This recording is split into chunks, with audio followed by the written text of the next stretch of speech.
मेरे सर ने कहा कि तुम्हें अगर पास होना है तो फिर मेरी बात माननी पड़ेगी। मैंने कहा कि पिछली बार भी मैथ में आपने मुझे फ़ेल किया है, खुदा के लिए इस बार मुझे फ़ेल मत करें। यह बात सुनकर मुझे राहील सर ने कहा, तो फिर तुम्हें मेरी बात माननी पड़ेगी। बस थोड़ा सा वक्त मेरे साथ गुजारना है, इसके बाद मैं तुम्हें अच्छे नंबर देकर पास कर दूंगा। यह बात सुनकर अब मैं बहुत ही ज़्यादा परेशान हो गई। मैंने कभी सोचा भी नहीं था कि मुझे ऐसा करना पड़ेगा। मैं अब मास्टर कर रही थी, मुझे लगा था कि शायद मेरे सब सब्जेक्ट अच्छे नंबर से पास हो रहे हैं, इसी तरह मैथ का पेपर भी पास हो जाएगा। पिछली बार मिड टर्म था लेकिन इस बार फाइनल था। अगर इस बार भी राहील सर ने मुझे फेल कर दिया तो सच में मेरी डिग्री रह जाएगी। मैंने सर को कहा कि खुदा के लिए इस बात मेरी बात मान लीजिए। बात सुनकर राहील ने कहा कि तुम्हें बस मेरी ये ख्वाहिश पूरी करनी है और इसके बाद मैं तुम्हारे लिए अजनबी हो जाऊंगा, जैसे हम कभी मिले ही नहीं। ये बात सुनकर मैंने कहा कि क्या इसके अलावा कोई और चारा नहीं? मैं तुम्हें बहुत पसंद करता हूँ सनम, मैंने जब से तुम्हें देखा है मैं तुम्हें देखता ही रह जाता हूँ। मेरा दिल करता है कि मैं तुम्हारे साथ कुछ वक्त गुजारूँ। मैं चाहता हूँ कि तुम बस मेरे लिए 1 घंटा निकाल लो, इसके बाद हम हमेशा हमेशा के लिए अजनबी बन जाएंगे। मैंने कभी भी ऐसा कोई काम नहीं किया था, मैं कभी ऐसा सोच भी नहीं सकती। मैं तो ये सब कुछ अपने शौहर के साथ शादी के बाद करना चाहती हूँ, क्योंकि मैं समझ चुकी थी कि राहील साहब मेरे साथ क्या करना चाहते हैं। राहील साहब ने कहा कि बस तुम ना, फिर खामोशी से मैं तुम्हें बता रहा हूँ, अगले घंटे में तुम मेरे पास आओगी। ये बात सुनकर अब मैं बहुत ही ज़्यादा परेशान हो चुकी थी। मैं अब यूनिवर्सिटी से निकली तो यही सोच रही थी कि क्या करूँ। आखिरकार मैंने राहील सर को कॉल कर दी।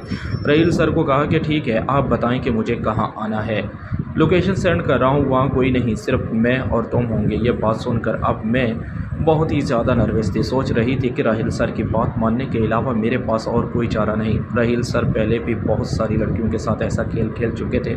मुझे भी अब बहुत ज़्यादा डर लग रहा था। कई लड़कियां फेल हो चुकी थी और उन्होंने राहील सर की बात नहीं मानी थी, फेल हो चुकी थी, और जिन लोगों ने बात मानी वो पास होकर अपनी डिग्री मुकम्मल करके यहाँ से जा चुकी थी। मैंने राहील सर की बात मानकर शायद अब अपने लिए एक ऐसी दलदल चुन ली थी, क्योंकि शादी के बाद मेरे शौहर को सब कुछ पता चल ही जाएगा। मैं शादी से पहले कभी किसी के तलक में थी, क्योंकि अब राहील सर मुझे नहीं छोड़ने वाले थे। राहील सर के पास जैसे ही पहुंची, राहील सर बहुत ही अच्छे मूड में थे। उन्होंने जो इस क्लास मेरे सामने रखा, मैंने कहा कि सर मुझे इसकी ज़रूरत नहीं, बस मेरे पास थोड़ा सा वक्त है और मैं चाहती हूँ कि बस ये वक्त थोड़ा सा मेरे साथ गुजारे और मुझे बस पास कर दें। ये बात सुनकर उन्होंने कहा कि नहीं, इतनी जल्दी क्या, अब तुम यहाँ आ चुकी हो तो तुम्हें परेशान होने की ज़रूरत नहीं। इतने में अरसलान सर भी कमरे से बाहर निकले।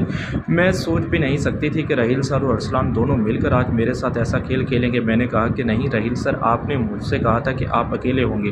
अरसलान सर यहाँ क्या कर रहे हैं? मैं बहुत ही ज़्यादा परेशान हो गया। अरसलान मेरा बहुत ही अच्छा दोस्त है, अरसलान तुम्हें ज़्यादा परेशान नहीं करेगा, हम जो भी कुछ करते हैं साथ मिलकर करते हैं। अरसलान और मेरे अच्छे दोस्त हैं और हम कभी भी तुम्हें परेशान नहीं करेंगे। सनम बस थोड़ी देर के लिए तुम्हें हमारी बात माननी पड़ेगी। अरसलान सर के पास भी मेरा केमिस्ट्री का पेपर था और अब जब मैं राहील के बात मान ही रही थी तो आखिरकार मैंने अरसलान सर को भी कहा कि फिर आप मुझे केमिस्ट्री में पूरे नंबर देंगे। अरसलान ने कहा कि हाँ, मैं भी काफ़ी दिन से तुम पर नज़र रख रहा था। इसके बाद आखिरकार राहील और अरसलान ने अपना खेल खेलना शुरू कर दिया। ये मेरे लिए पहला खेल था, लेकिन जिस तरह वो मेरे साथ तावन कर रहे थे मुझे लगा कि शायद मैं इन लोगों से अनजान नहीं हूँ। मुझे बहुत अच्छा लगने लगा था। थोड़ी देर के बाद मुझे भी लगा कि शायद मैं लोगों की कोई अच्छी तरह से जान चुकी हूँ। मैंने कहा कि सर आप क्या मैं जाऊँ? जिस पर अरसलान सर की शायद अभी तक ख्वाहिश पूरी नहीं हुई थी। अरसलान ने कहा कि सनम हम इतनी जल्दी क्या करेगी, अभी तो राहील ने अच्छी तरह से तुम्हारे साथ खेल खेला है, थोड़ी देर मैं भी खेल लूँ। मैंने कहा कि अब जब आपके पास आ ही चुकी हूँ तो मुझे किसी किस्म की कोई परेशानी नहीं, क्योंकि मुझे भी अब इस खेल में काफ़ी राहत और सुकून मिल रहा था। फिर अरसलान भी कुछ देर के लिए मेरे साथ अच्छा वक्त गुजारता रहा। मुझे भी अब इस काम में काफ़ी सुकून आ रहा था और मेरा अब पहला एक्सपीरियंस था, लेकिन अब इतनी राहत और सुकून होने लगा था कि मैंने अरसलान को कहा कि आप भी मेरी बात मानेंगे। जिस पर अरसलान ने कहा कि तुम्हें कल केमिस्ट्री का पेपर है ना, तो परेशान मत होना, तुम जिस तरह हमें खुश किया है मैं भी तुम्हें खुश कर दूंगा। और राहील ने भी आखिरकार मेरी बात मानकर मुझे केमिस्ट्री के पेपर में भी पास कर दिया और केमिस्ट्री और मैथ दोनों में मेरे बहुत अच्छे नंबर आए और मैं अब यूनिवर्सिटी में टॉप कर चुकी थी। जब राहील सर और अरसलान दोनों ने मुझे देखा तो वो बहुत ही ज़्यादा खुश थे, क्योंकि इनके नंबर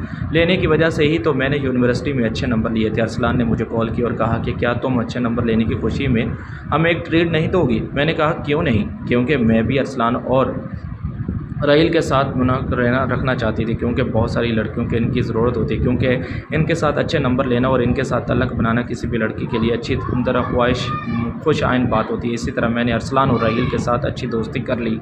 इसके बाद मुझे इन दोनों से बहुत फ़ायदा हुआ और इसके बाद मैंने अपनी बहुत सारी दोस्त लड़कियों के नंबर अरसलान और राहील से लगवाए और इनसे पैसे लिए और इस तरह मेरी भी अब एमफ़िल की डिग्री कंप्लीट होने लगी थी और इसके बाद मुझे अच्छी जॉब मिल चुकी थी और फिर अरसलान और राहील की बात कम मानती थी, लेकिन हाँ, इनसे जब भी नंबर लगवाने होते तो मैं इन्हें मैसेज करती तो ये नंबर लगा देते। इस तरह मेरी ज़िंदगी का एक बाब क्लोज़ हो चुका था।